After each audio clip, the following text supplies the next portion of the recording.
밥상 위에 고요. 박영숙은 새벽 5시에 눈을 떴습니다. 텅 빈 안방의 벽시계가 똑딱거리며 밤에 찬 공기를 잘게 자릅니다. 그녀는 무릎을 매만지며 천천히 일어나 부엌으로 향했습니다. 밥솥에 남은 찬밥을 덜고 다시 쌀을 씻으며 중얼거립니다. 오늘도 밥 지어야지, 우리 할인이 오기 전에. 잠시 후 아들 준호와 며느리 지혜가 부엌 문을 밀고 들어왔습니다.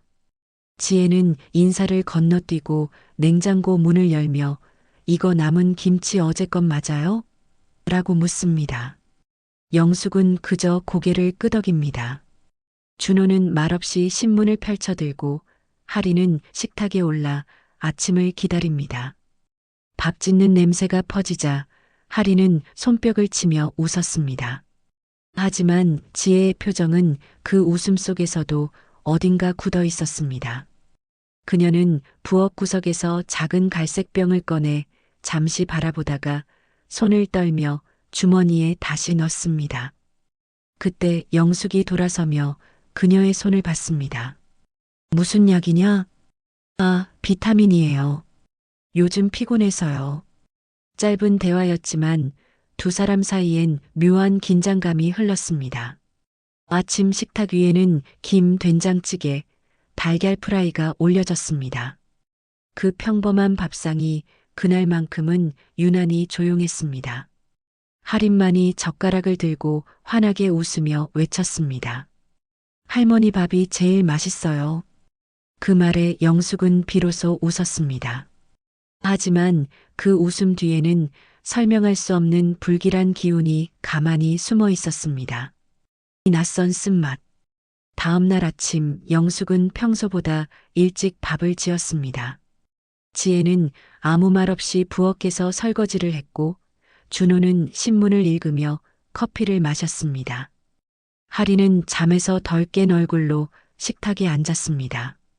영숙이 첫 숟가락을 입에 넣었을 때 혀끝에서 낯선 쓴맛이 느껴졌습니다. 그녀는 고개를 갸웃했지만 아무 말 없이 삼켰습니다. 할머니, 오늘 밥 이상해요. 할인의 말에 지혜의 손이 잠시 멈췄습니다.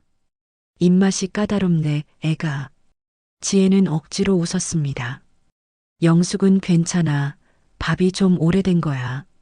하고 웃어넘겼습니다. 식사 후 영숙은 갑자기 속이 울렁거렸습니다. 몸이 가벼워지며 어지러움이 몰려왔습니다. 지혜는 냉정하게 그녀를 눕히고 약 사올게요라며 나갔습니다.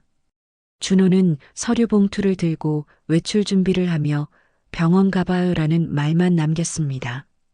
할인은 할머니 곁에서 이불을 덮어주며 작은 손으로 이마를 쓸어내렸습니다. 그날 저녁 영숙은 약한 몸으로 일어나 부엌을 둘러봤습니다. 밥솥은 깨끗이 씻겨 있었고 냄비에는 이상한 냄새가 났습니다. 그녀는 냄비 뚜껑을 열었다 닫으며 낮게 중얼거렸습니다. 이 냄새 분명 어딘가에서 맡아봤는데. 한독의 그림자. 며칠 후 할인의 생일 아침이었습니다. 지혜는 새하얀 앞치마를 두르고 부엌에 서 있었습니다. 그녀는 눈을 감고 숨을 고르며 주머니 속 작은 갈색 병을 꺼냈습니다. 손끝이 떨렸지만 병뚜껑을 열어 밥솥에 소량의 가루를 섞었습니다. 잠시 후 할인이 달려들어와 엄마 뭐해요? 라고 묻자 지혜는 황급히 병을 감췄습니다. 밥하는 중이야. 생일이니까 제일 맛있게. 그녀는 억지 미소를 지었고 그 순간 할인은 밥을 떠서 한 입 먹었습니다. 몇 분 후 할인의 얼굴이 창백하게 질렸습니다. 그녀는 식탁 아래로 쓰러졌고 영숙이 놀라 외쳤습니다. 준호는 급히 전화를 걸어 구급차를 불렀습니다. 응급실의 경적이 울리고 병원 복도에 발자국 소리가 이어졌습니다. 의사는 독극물 반응이 있습니다라고 말했습니다. 순간 지혜의 얼굴이 하얗게 질렸습니다. 영숙은 입술을 깨물며 차갑게 의사를 바라봤습니다. 그녀의 마음 한구석에서 오래된 의심이 현실이 되었다는 걸 느꼈습니다. 수사와 단서. 경찰은 다음날 집을 수색했습니다. 부엌 싱크대 아래에서 갈색병의 잔여물이 발견되었습니다. 국과수 감정 결과 그 안엔 농약 성분이 섞여 있었습니다.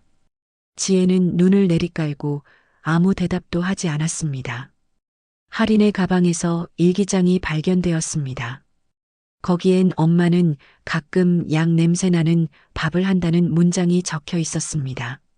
수사관은 가족 간 금전거래 내역을 조사하며 돈의 흐름을 추적했습니다. 준호의 통장에서 어머니 이름으로 된 예금, 인출 내역이 확인되었습니다. 영숙은 경찰에게 남편의 일기장을 내밀었습니다. 그 안엔 오래전부터 아들 명의 재산 이전을 고민한 흔적이 있었습니다. 수사팀은 동기를 재산과 빚으로 확정했습니다. 마을 사람들은 이웃의 집 앞에서 속삭였습니다. 저 집 결국 터질 줄 알았다니까요. 지혜는 경찰 조사실에서 눈을 감고 침묵했습니다. 그녀의 머릿속엔 오직 할인의 얼굴만 맴돌았습니다. 5분계. 지혜는 결국 조사에서 무너졌습니다. 제가 했어요. 그 한마디로 모든 게 무너졌습니다. 그녀는 남편의 불륜과 빚을 모두 털어놓았습니다. 시어머니의 재산만이 유일한 탈출구였다고 고백했습니다. 준호는 충격을 받았지만 끝내 부인하지 못했습니다. 그는 범행을 묵인한 사실이 드러났습니다. 검찰은 부부를 공동범으로 기소했습니다. 언론은 시골 독살 미수 사건이라 보도했고 세상은 냉혹했습니다. 영숙은 경찰서 앞에서 기자들의 플래시를 피하며 조용히 걸었습니다. 할인의 병상 앞에 앉은 그녀는 아이의 손을 잡았습니다. 그 손은 아직 따뜻했습니다. 그녀는 아무 말 없이 눈을 감았습니다. 눈물 대신 숨이 길게 흘러나왔습니다. 법정의 무게. 재판이 열렸습니다. 지혜는 단독 범행을 주장했지만 증거는 냉정했습니다. 준호의 통장, CCTV, 문자오리, 공모를 증명했습니다. 검사는 냉철히 범행 동기를 읊었고 판사는 무표정했습니다. 영숙은 증언대에 올랐습니다. 그녀는 고개를 숙인 채 말했습니다. 제 아들은 이미 벌을 받고 있습니다. 그 한마디에 방청석은 조용해졌습니다. 판결이 내려졌습니다. 지혜는 중형, 준호는 집행유예였습니다. 법정 밖에서 영숙은 기자들의 질문에 대답하지 않았습니다. 그녀의 시선은 멀리 병원 쪽으로 향했습니다. 다시 밥을 짓다. 영숙은 할인을 데리고 도시 외곽의 작은 원룸으로 옮겼습니다. 그녀는 급식소에서 일하며 하루를 보냈습니다. 할인은 그림 치료를 받으며 조금씩 웃음을 되찾았습니다. 밤마다 둘은 함께 밥을 지었습니다. 라디오에서는 용서라는 단어가 흘러나왔지만 영숙의 표정은 담담했습니다. 그녀는 말없이 밥솥을 열어 김이 오르는 모습을 바라봤습니다. 할인은 그림을 그리고 있었습니다. 그림 속엔 울고 있는 엄마와 웃고 있는 할머니가 있었습니다. 그녀는 그 그림을 보며 미소를 지었습니다. 삶은 여전히 무겁지만 밤 냄새만큼은 따뜻했습니다. 새벽의 약속. 어느 날 새벽 영숙은 잠든 할인의 머리를 쓰다듬었습니다. 창문 밖으로 해가 떠오르고 있었습니다. 그녀는 작은 손을 꼭 잡고 속삭였습니다. 이제 우리가 살아야지. 그녀는 시장으로 나가 채소를 사고 돌아오는 길에 사람들의 인사를 받았습니다. 할인 할머니, 오늘도 밥해요? 그녀는 고개를 끄덕이며 미소 지었습니다. 집에 돌아오자 할인이 환하게 웃었습니다. 식탁 위엔 김이 모락모락 피어올랐습니다. 그 냄새 속엔 과거의 아픔이 아닌 새로운 희망이 담겨 있었습니다. 남겨진 그림. 몇 년 후 할인은 청소년 미술대회에 출전했습니다. 그녀의 작품 제목은 밥상이었습니다. 캔버스 속엔 한 노인의 손과 따뜻한 밥그릇이 그려져 있었습니다. 심사위원은 눈시울을 붉혔습니다. 하리는 상을 받으며 이건 할머니에게 드리는 그림이에요라고 말했습니다. 관중 속에서 영숙은 조용히 박수를 보냈습니다. 그 순간 준호가 멀리서 그 모습을 지켜보다가 조용히 돌아섰습니다. 그의 뒷모습은 작았고 그림자만 남았습니다. 지혜는 수감 중 그 소식을 들으며 편지를 접었습니다. 그녀의 손끝이 조금씩 떨렸습니다. 마지막 밥상. 늦은 저녁 영숙은 할인과 함께 밥을 지었습니다. 주전자에서 물이 끓고 밥솥에 김이 부엌 가득 퍼졌습니다. 할인은 조용히 밥을 푸며 웃었습니다. 할머니, 오늘은 내가 밥 짓고 싶었어요. 영숙은 말없이 그 모습을 바라봤습니다. 그녀의 눈가에 잔잔한 미소가 번졌습니다. 두 사람은 식탁 앞에 마주 앉았습니다.